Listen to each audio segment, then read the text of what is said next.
Okay, Colonel Jeff Eckstein, Commander Verdict, back again with another installment of the things I learned my first 30 days here in the Arctic. Got over to the UROC and found out we've got somebody that tracks where everybody that's traveling within Arctic around the world. We got somebody that's tracking that. And I was surprised. I started getting these emails and spreadsheets on. We'd have 150 line items in there where people are traveling, and I didn't know how it got done or who's checking it and all that kind of stuff. But I found out, came over to the UROC, and I met Richard. And Richard is our guy who puts that spreadsheet together and tracks it. So if you're traveling, he knows about it. Hopefully, if you're going to Oconus, Dr. Holland's already approved it. And if you're traveling somewhere else, your supervisor's approved it.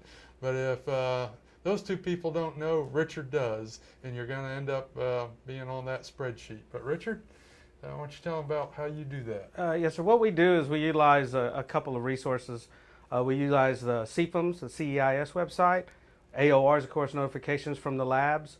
And what we do is we track all these people that are going all over, their team members that go all over the world, and report them out to the command, to headquarters, and to the LNOs and different MSCs around the world.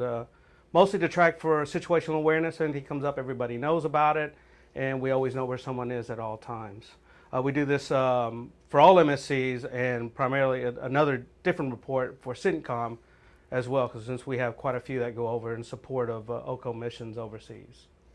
Yep. Now, if any of you think we're just being nosy trying to track your, we're not the NSA, so we got to rely on the old-fashioned way of doing it, just pulling reports. But really, the big thing is just have accountability. So if something happened to you while you were traveling, we could get a hold of your family, let them know where you're at, where you're supposed to be if you show up missing.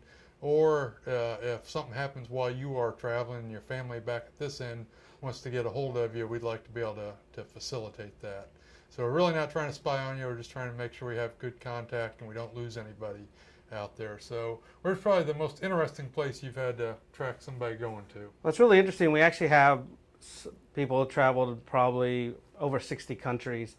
We have someone in Djibouti right now working for AFRICOM. So we have a lot of interesting missions all over the world, and of course we provide a lot of expertise to countries all over the world as well. So I think it's interesting that we have someone that's been long-term over in Djibouti working some deployments there. Well, good. Well, thank you very much. I Yes, sir. appreciate it, and keep the reports All right. coming Thank every you, sir. Thursday, Thank Friday. you.